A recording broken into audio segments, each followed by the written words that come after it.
আয়ারল্যান্ডের বিপক্ষে এই টেস্টে আমাদের যা প্রত্যাশিত ছিল তার প্রায় সবকিছুই আমরা পাইছি। আমরা একটা ইনিংসে ব্যাট করব, অনেক রান করব, ওদের ইনিংস ব্যবধানে হারাবো। আমাদের ব্যাটসম্যানরা বেশ রান করবে, আমাদের বোলাররা ২ ইনিংসে ভালো বল করবে। সবগুলো ঘটনা ঘটছে।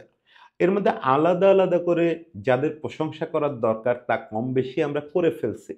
এর ভিতর বিশেষ করে মুরাদের কথা আমরা নিশ্চয়ই আলাদা করে অন্য সময় বলবো। আমি আরেকটু ওয়েট করতে চাই। আমি আরো দেখতে চাই যে মুরাদ তার এই যে অসাধারণ টার্ন করানো, অসাধারণ স্টাম্পে আক্রমণ করানো, এই ব্যাপারগুলো ধরে রাখতে পারে কিনা। মুরাদ সহ সকলের জন্য অনেক প্রশংসা থাকবে, থাকতেছে। কিন্তু আজকে একটু আমি নাহিদ রানাকে নিয়ে কথা বলতে চাই। নাহিদ রানার পারফরম্যান্স তো শুধু উইকেট নাম্বারে যদি দেখেন খুব বড় কিছু না। এই ২ ইনিংস মিলায় ৩ উইকেট পাইছে। তারপরেও নাহিদ রানা আমার কাছে এই টেস্টে সবচেয়ে আলোচিত চরিত্র। সেটা হচ্ছে সামগ্রিক পরিস্থিতির কারণে। নাহিদ রানাকে নিয়ে মাঝে আমরা যে একটা বিভ্রান্তির মধ্যে পড়ে গেছিলাম যে নাহিদ রানা বোধহয় তার পেসটা হারায় ফেলছে বা তার বিপক্ষে একটা অভিযোগ ছিল যে সে হয়তো পেসে কম্প্রোমাইজ করতেছে। এরকম নিউজও হয়েছে। নাহিদকে আপোস করছেন? কোন পত্রিকা করছে আমার ঠিক মনে নেই এবং নিউজটা একেবারে মিথ্যে ছিল না। কারণ খোদ প্রধান নির্বাচক এরকম একটা ইঙ্গিত দিছিলেন। সেখান থেকে নাহিদ রানা যে আবার তার পেসে ফিরলো, এই যে আবার রেগুলার 145 থেকে 150 তে বল করলো, এই জিনিসটা আমাদের কি মেসেজ দেয়? নাহিদ রানাকে এখন তাহলে এই যে আমি থামবে বলছি যে নাহিদ রানা এটাই। নাহিদ রানাকে এটা মেনে নিয়েই খেলতে হবে যে সে আসলে স্পিড স্টার। সেটার জন্য তাকে যে অন্য জায়গায় কম্প্রোমাইজ করতে হবে, অন্য যা উন্নতি করতে হবে, সেগুলো নিয়ে কাজ করতে হবে। এখন সেই ব্যাপারগুলো একটু বলি যে তাকে এই মুহূর্তে আর কি লোভ সম্বরণ করে এই নিজেকে ধরে রাখার কাজটা করতে হবে, সেটা একটু আলোচনা করি। দেখেন নাহিদ রানা হচ্ছে জেনুইন স্পিড স্টার। এই জেনুইন স্পিড স্টারটা আপনি প্রশংসা হিসেবে তো নিবেনই, কিন্তু এটার একটু নিন্দার অংশও আছে। সেটা হচ্ছে যে জেনুইন স্পিড স্টার বা শুধু স্পিড স্টার যখন আমরা বলি, তখন আমরা বুঝাইয়া দেই এই কথার ভিতর দিয়েই যে স্পিড ছাড়া তার আসলে কিছু নাই। নাহিদ রানা আমি আশা করি যে সে খুব দ্রুত আমার এই কথাগুলো চেঞ্জ করে দিবে। কিন্তু এখনো পর্যন্ত নাহিদ রানা ইন্টারন্যাশনাল ফেমে আসার পর থেকে নাহিদ রানার বোলিংয়ে ওই তীব্র পেস ছাড়া তো কিছু নাই। প্রচণ্ড গতিতে সে বল করতে পারে। এখন সে এমন না যে এর মধ্যে দুর্দান্ত ইয়র্কার করতেছে লাসিথ মালিঙ্গার মতো বা আমাদেরই হাসানের মতো দারুণ কন্ট্রোলড বোলিং করে দেখাচ্ছে বা দুর্দান্ত সুইং করাচ্ছে খুব বেশি, এয়ারে খুব বেশি বাঁক নেওয়াচ্ছে বলকে, এইসব তো তার ভিতরে নাই। এসব যদি করতে পারত তাহলে সে পেস কম্প্রোমাইজও করতে পারত এবং এই কাজগুলো করার সময় অনেক সময় বোলাররা একটু পেস কমায় এই কাজগুলো করে যখন এই ভেরিয়েশনগুলো করে, শুধু ইয়র্কার ছাড়া অন্য ক্ষেত্রে। এমনকি ইয়র্কারেও স্লোয়ার ইয়র্কার তো অনেকে দেয়। ইভেন তার যে পেস ভেরিয়েশন করার ক্ষমতা সেটাও খুব ভালো না। ফলে এরকম একটা স্পিড স্টার যার স্ট্যান্ডার্ড পেস হচ্ছে 145 টু 150, এটা দিয়েই সে ভয় দিচ্ছে। এর মধ্যে যখন সে বাউন্সার মারতেছে, ব্যাটসম্যান কেঁপে যাচ্ছে। এর মধ্যে যখন সে একটু গুড লেন্থে বল করতেছে, তখন ব্যাটসম্যান আর পারতেছে না ওই প্রচণ্ড পেসের সঙ্গে। এটাই তার একমাত্র শক্তি। এখন এখান থেকে আপনি যদি পেসটা সরায় নেন, তাহলে কি হয়?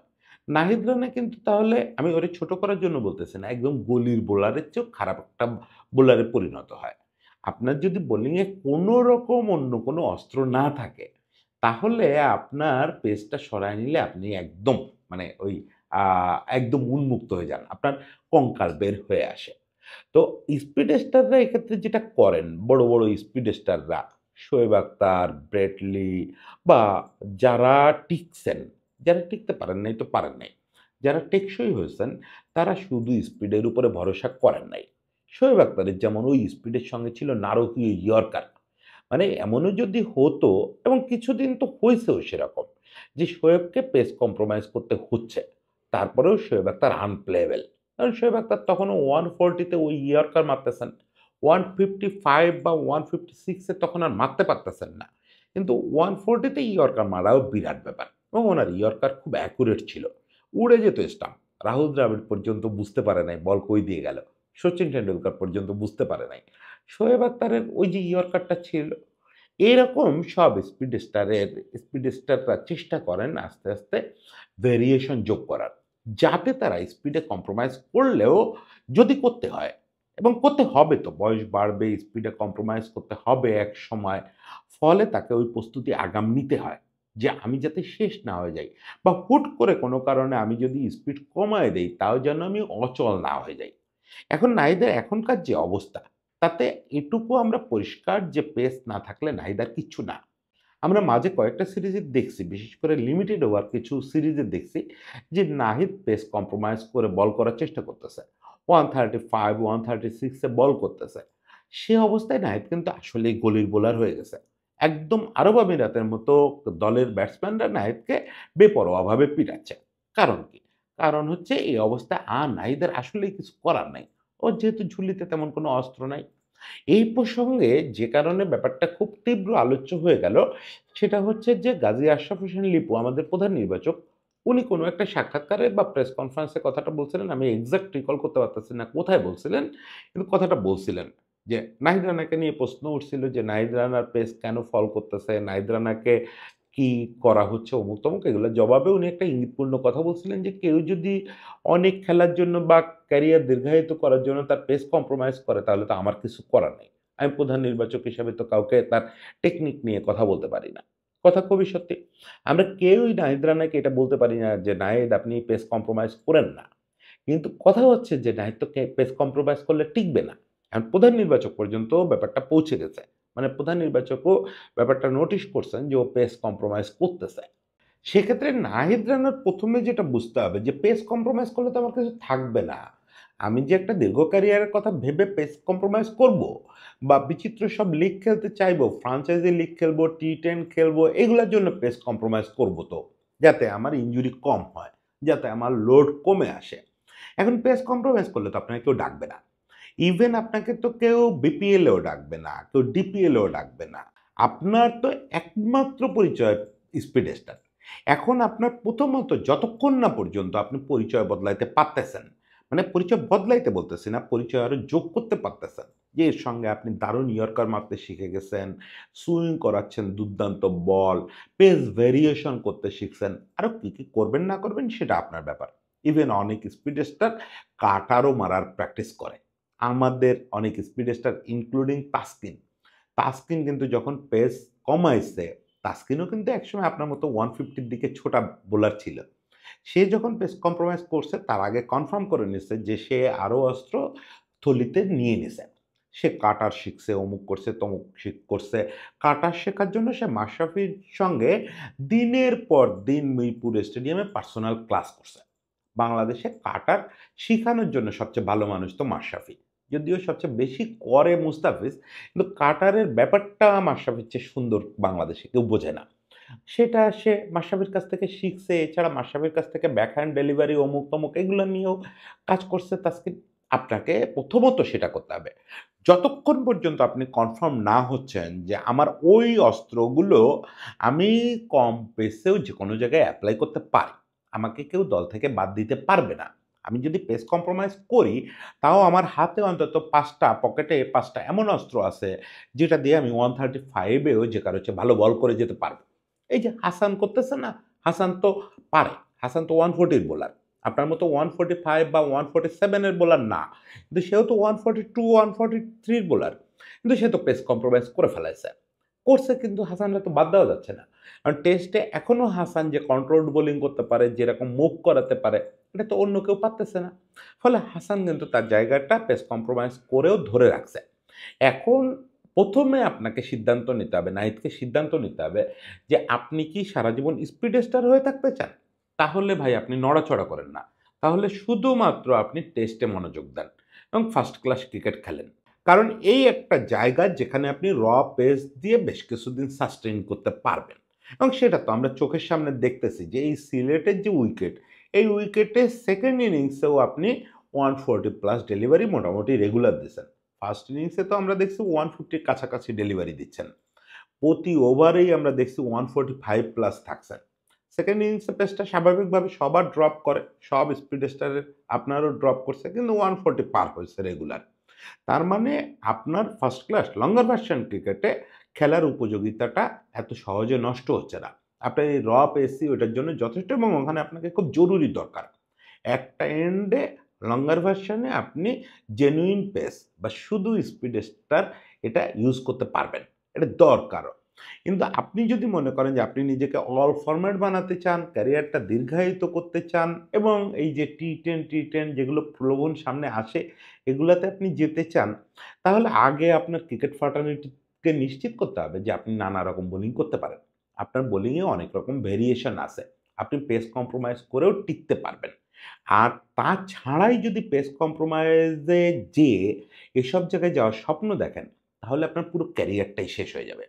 আপাতত বিসিবির একটা পদক্ষেপ আমার কাছে ভাল লাগছে যে আপনাকে এনসিএল এ খেলানোর জন্য টি10 এর এনওসি দেয় নাই।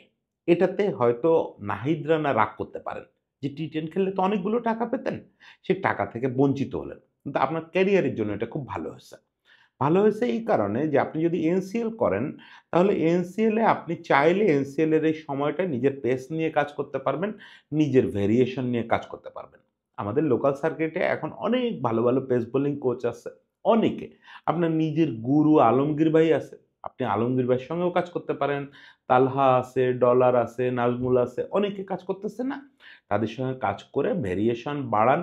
প্রয়োজনে পেস নিয়ে কাজ করেন যে কি করলে পেসটা এমন একটা লেভেলে থাকবে যেটা আপনার কম্প্রোমাইজ করতে হবে না। এগুলো নিয়ে কাজ করেন, এনসিএলই আপনার জন্য ভালো জায়গা। টি10 খেলতে গিয়ে আপনি যদি ওখানে কম পেসে বল করে মাইর খেয়ে আসেন, পরের বছর তো আপনাদের কেউ টি20 তে ডাকবেন না। ফলে পেস কম্প্রোমাইজ করে আপনি নিজের ক্যারিয়ার বড় করার চিন্তা করেন না। এটা করলে আল্টিমেটলি আমরা সবচেয়ে বড় ক্ষতিটা তো হবে আমাদের। কারণ আপনার লেভেলের নাহিদ রানার লেভেলের একটা স্পিড স্টার আবার কবে পাবো? এটা তো একটা স্বর্গীয় গিফট। আমি সবসময় বলি যে নাহিদ রানা, রিশাদ এই জাতীয় জিনিস আসলে তৈরি করা যায় না তো। এটা স্রষ্টা হঠাৎ, হঠাৎ দেন এবং আমাদের মতো দেশে এটা দেয়ার কথাও না। তারপরেও স্রষ্টার অশেষ করুণা যে আমরা পাইছি। এখন আপনি যদি পেস কম্প্রোমাইজ করেন ১ম ক্ষতিটা আমাদের হবে। আপনার চেয়েও বেশি ক্ষতি আমাদের হবে যে আমরা এত বড় একটা সম্পদ হারায় ফেলবো। তার চেয়ে বড় ক্ষতি হবে কিন্তু আপনার ক্যারিয়ার শেষ হয়ে যাবে। আজকে শুনতে নিষ্ঠুর শোনালো, হয়তো এই কনটেন্টটা যদি কোনো কারণে আপনার পর্যন্ত পৌঁছায় তাহলে আপনার হয়তো খুবই বিরক্তি লাগবে যে এইসব জ্ঞানের আলাপ করতে আসছে, আমার ক্যারিয়ার হয়ে যাচ্ছে, আমি টাকা কামাইতে পারতেছি না। হ্যাঁ, আপনি বিরক্ত হবেন, কিন্তু আমি আপনার কথা দিতে পারি। আপনি যদি শুধু পেস নিয়ে দৌড়ান এবং ওই পেস নিয়েই আপনি ফ্র্যাঞ্চাইজি খেলার জন্য উদগ্রীব হন, লিমিটেড ওভার খেলার জন্য উদগ্রীব হন, তাহলে আপনার ক্যারিয়ার সর্বোচ্চ আর ২-৩ বছরের। ২-৩ বছর পরেও আপনি ক্রিকেট খেলবেন, কিন্তু তখন আপনার নাম মানুষ জানবে না। আপনি কোন লেভেলে ক্রিকেট খেলছেন এটা কাউরে ফোন দিয়ে শুনতে হবে যে নাহিদ রানা এখন কই ক্রিকেট খেলে? আছে না বাংলাদেশে এরকম অনেক ক্রিকেটার আছে। ন্যাশনাল টিমে এসে শাহাদাত হোসেন রাজীবের মতো ক্রিকেটার আছে। শাহাদাত হোসেন রাজীব বাংলাদেশে এখনো পর্যন্ত টেস্টে সবচেয়ে বেশিবার ৫ উইকেট নেওয়া ক্রিকেটার। লর্ডসে ৫ উইকেট নিছে। কোথায় রাজীব আছে আপনি জানেন? নাহিদ রানাও মনে হয় জানেন না। আমাদের খোঁজ নিতে হয়। রাজীব আপনি এখন কোথায়? আমরা কেউ চাই না যে আপনার পরিণতি ২-৩ বছরের মধ্যে ওরকম হোক। সেটার জন্য আপনার নিজেকে প্রস্তুত করতে হবে।